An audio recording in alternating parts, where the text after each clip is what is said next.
You've seen a 34% pay increase in your salary. You make almost $30 million. Why should your workers not get the same type of pay increases that you're getting leading the company?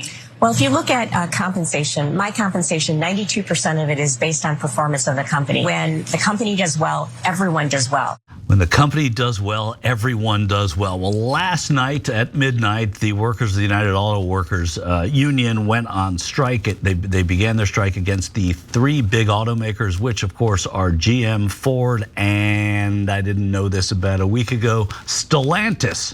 I definitely would have said Chrysler, but it's called Stellantis, for failing to meet their demands. That's why they're on strike. For some reason, Mary Barra, who we just listened to, the CEO of General Motors, thought it would be a great idea to go out and talk about the millions of dollars she makes in compensation as they walk the picket line. In fact, the UAW has pointed to that massive wage inequality as a major reason why they themselves are demanding higher wages. They're demanding an approximately 36% raise over the life of their 4-year contract. The auto companies have, Cenk, plenty of money to pay the workers. According to the United Auto Workers, this is their research, the big three made $21 billion in profits in just the first 6 months of this year alone. And that's why one of the UAW slogans is record profits, record contracts, right? So the profits are there. The contracts, let's see, let's take a look. The big three CEOs have, on average, received a 40% pay raise over the last 4 years. Auto worker pay only went up about 6% during that time. So theirs went up, 40% to 6% for auto workers. So you look at that record profits, record contracts. Since 2003, auto workers have seen their average hourly wage decline by 30%. And here, guys, is what each of the big three CEOs made in 2021. In 2021, that's 2 years ago, GM CEO Mary Barra made over $29 million. Ford CEO James Farley, almost $23 million. And embarrassingly, Carlos Tavares at Stellantis, shaking his head, holding it down. He only made about $21 million. Cenk? Yeah, so now they've gone on strike, but I don't want people to get the wrong idea. Not all 150,000 walked off the job. About 13,000 did. They're doing something really interesting, different, and strategic, where they're walking out of certain plants in Missouri, Ohio, Michigan, etc. And they're plants that make some of the most profitable trucks and cars for those three companies. Fain has had, that's the union leader, has had a much more aggressive stance against the companies. Now, look, it's a function of two different things. So when the companies were struggling, the union leaders made some compromises with management, and there's some logic to that, right? But then it feels like not just in the car industry, but in a lot of industries, the union leaders got very comfortable with management, and there wasn't a lot of movement for the labor movement. And now they've elected some new leaders, and Fain was elected just this year. And he promised that he was going to take a much tougher stance on management, and he has. And it's led to this, and I think that he's right to do that. And I think one of the upsides of this strike is that for the first time, people are hearing about the enormous profits that these companies are making while feigning poverty. So that's why that CEO interview is awkward. And look, she can say, hey, my compensation is based on how well we do. Okay, and you could say, hey, maybe that's even fair. Maybe she's killing it and she deserves that money. And no problem, I get it, it's capitalism. On the other hand, your workers also deserve that money. And if you guys are killing it and you say, but I only want to kill it for me and not you guys, well, that's not gonna fly with new, stronger union leaders. And so that's a great thing. And they're standing up for the average American. Look, we're gonna get to Biden and Trump's reaction in a second. But overall, the country kind of loves this. And I know, as we've explained on the last couple of shows, the press is giving it questionable coverage, where they almost always frame it as the workers are demanding this, the workers are gonna cause this shutdown, the workers might cause price of cars to go up. No, it's the intransigence of companies that have made, and this is an incredible number, $250 billion in profits in the last decade, saying, yeah, I want the $250 billion only for our executives and only for our shareholders, and we're not going to share it with the employees.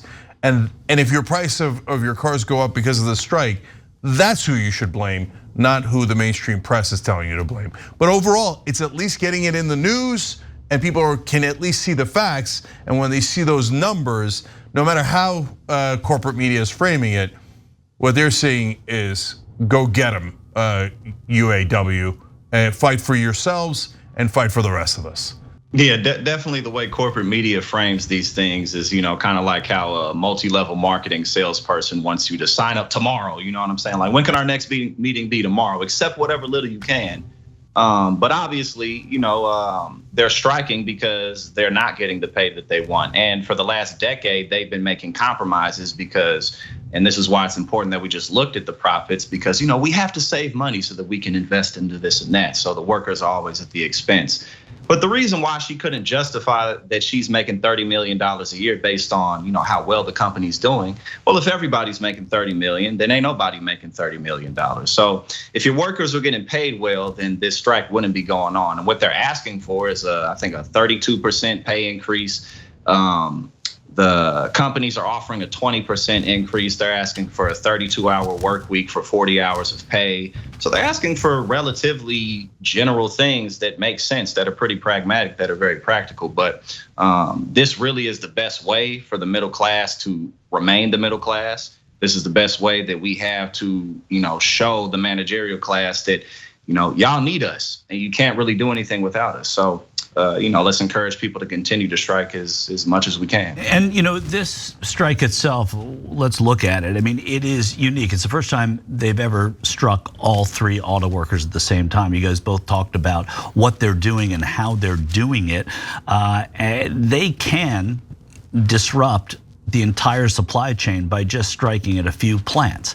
And it's estimated that this could impact the economy at a rate of $5 billion in just 10 days of striking. So the United Auto Workers have a stranglehold in a way that is different than many other unions that are striking. And we'll get into that later when we talk about Biden's reaction to it. But here's Shawn Fain, who is the UAW president, talking about the uniqueness of their strategy. We are using a new strategy, the stand-up strike. We will call on select facilities, locals, or units to stand up and go on strike. The locals that are not yet called to join the stand-up strike will continue working under an expired agreement. No contract extensions. This strategy will keep the companies guessing. It will give our national negotiators maximum leverage and flexibility in bargaining. And if we need to go all out, we will. Everything is on the table. And Cenk, you alluded to the fact that the people are behind this strike. Well, according to a Morning Consult poll, Americans do in fact stand with the workers. If you look at that, all U.S. adults, it looks like 51% at least somewhat support, 23 strongly, 28 somewhat, 26 don't know, which is great. And then only 23% oppose or strongly oppose this strike. It's shocking that they could strongly oppose a strike where you have CEOs making $29 million and workers just asking for a fair piece. But that's the history of strikes in America. The rich and powerful not happy about the workers standing up for their rights. In fact, Elon Musk, who we know does not like unions one damn bit, said, was part, he owns X now, which we all still call Twitter. When the UAW went on strike, their Twitter account lost its verified status, which is pretty funny. It then came back on later on, and they said that it was just a coincidence that it happened that way. And Donald Trump, you'll recall, he was the last president. He has his own opinion on the strike, not a fan, siding with the rich. Here's Donald Trump. My question for you, Mr. President, whose side are you on in this? I'm on the side of making our country great. The auto workers are being sold down the river by their leadership, and their leadership should endorse Trump. The reason is, you gotta have choice. Like in school, I want school choice. I also want choice for cars. If somebody wants gasoline, if somebody wants all electric, they can do whatever they want.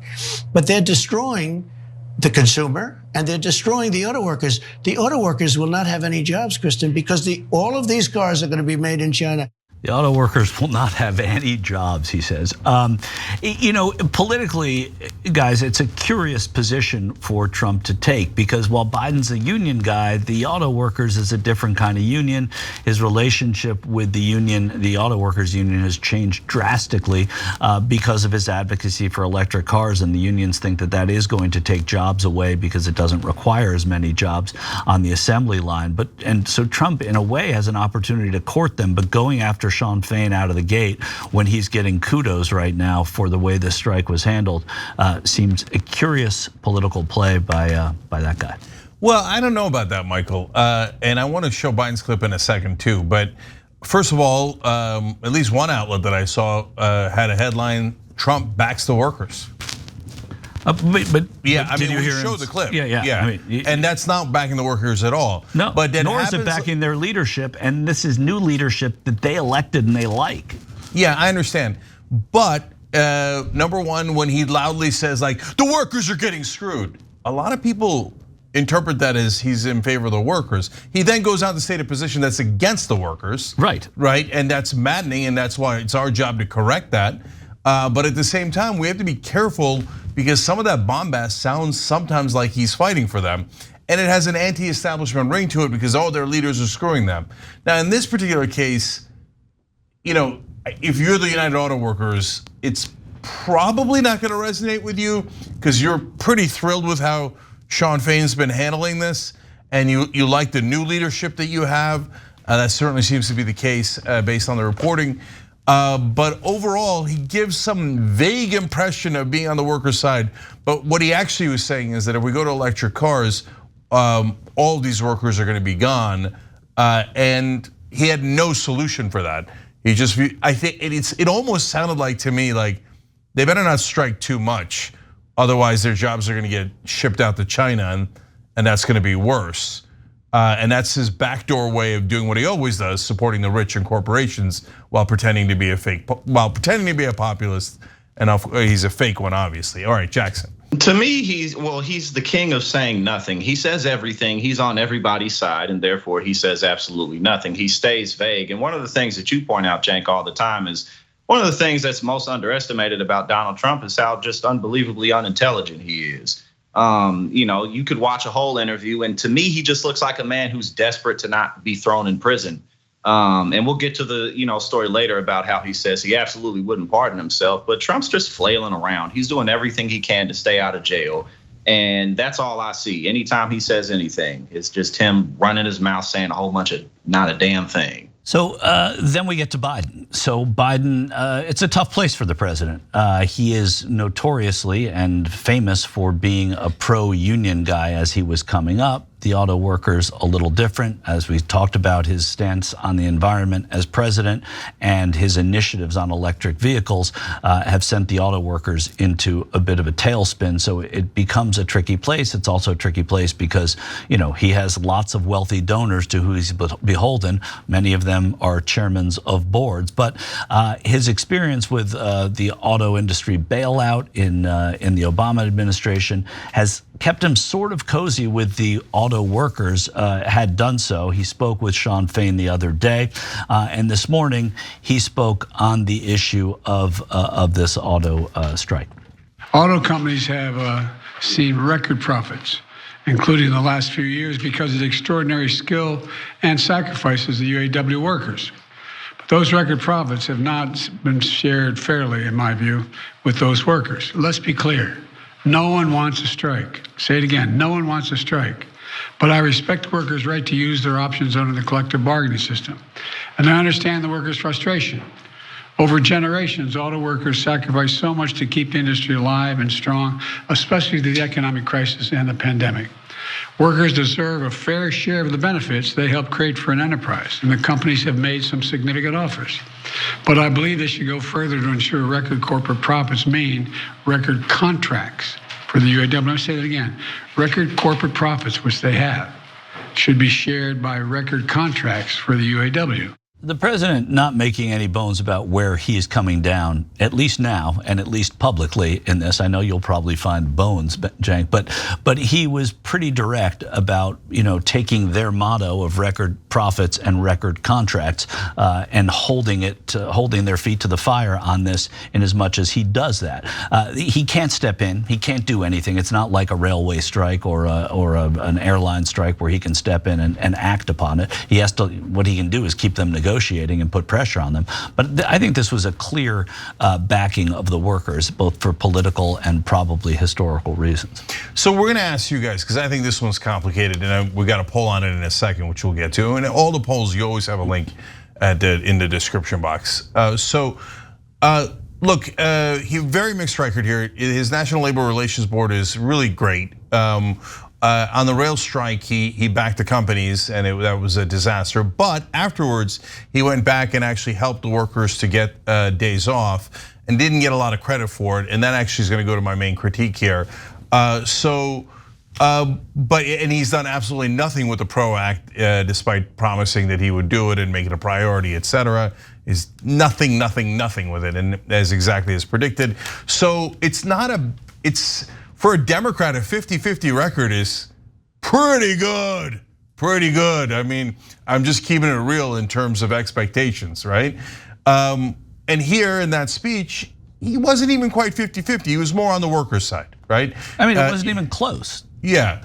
Well, he said you need balance and no one wants to strike and stuff, but I don't mind it. It was a balanced But no one speech. does want to strike, right? No, I hear you. Yeah. Look, I'm not trying to criticize that. I think that it was a balanced speech that mainly was on the workers' side. You could argue if it was 75% or 85% on the workers' side. Okay, but whatever, like it's fine. Or 100% on the workers' side. No, I wouldn't argue that it was 100% on the workers' side, but apparently someone would, so there you go. But before we get to the poll in Jackson, I just want to say, like, the problem with Biden oftentimes is the substance, but it's not in this case. The substance is, like, he did pretty good on this, especially vis-a-vis other issues, right? Here the issue is optics, and I know it's super hard for him, but if I was advising him, what I would tell him is, go out there and say, goddamn right they should strike. And I love the American worker, and it's about time that they fought back. If the CEOs are getting 40%, why shouldn't the workers get 40%? Congratulations to GM, Ford, and whatever that other company is called. And on their record profits. Hey, in America, we love record profits, okay? But you share with the people who brought it to you, the American worker, okay? Now that's less balanced, it's more hyperbolic, it's less of a calm and classy speech that Biden gave. And it would resonate, in my opinion, 10,000 times more.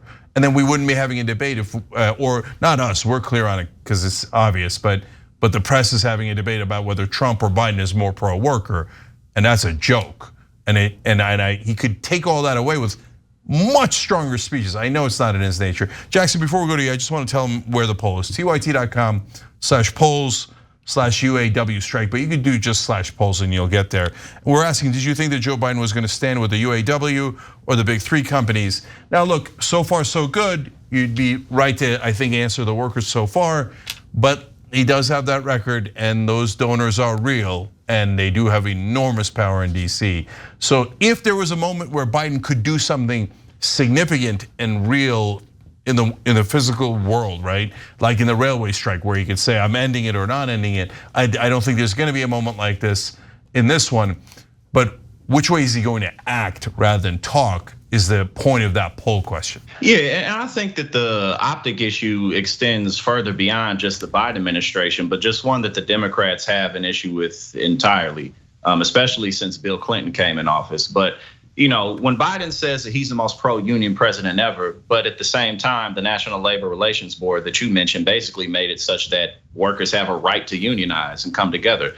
But generally, people don't really know about that unless you're really deep into the political process, unless you really follow this stuff. People really don't know about that. But if Biden would have been able to, let's say, pass his student loan debt forgiveness plan in full, he would have been touting that all day. And so oftentimes the Democrats have this, image that, oh, they don't do anything. There's no difference between them and the Republicans. Now, yes, the Democrats are very milquetoast and they always can be pushed further. And luckily for us, a lot of these people are like 80 years old. So their time is just coming to an end and we can get younger people in office. But it's not true that the Democrats don't do anything and that they never accomplish anything. And something like what Biden's National Labor Relations Board did, so many people just absolutely don't know what it was. They don't know that workers have these rights now. So when Biden does go in front of people, and yeah, in my opinion, I think he sided with the workers, but it just doesn't hit as hard as it could because, as you pointed out, he doesn't really do it enough. But that's the Democratic Party's problem. It's not just Biden's problem. I think that's really fair.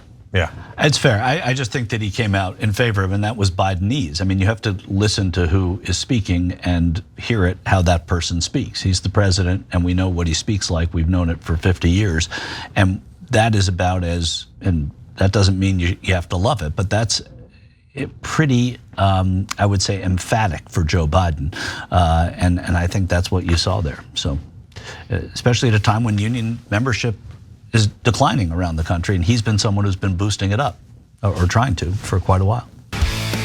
Thanks for watching. If you become a member, you get to watch all this ad-free, except for, of course, this ad. Still, hit the join button below.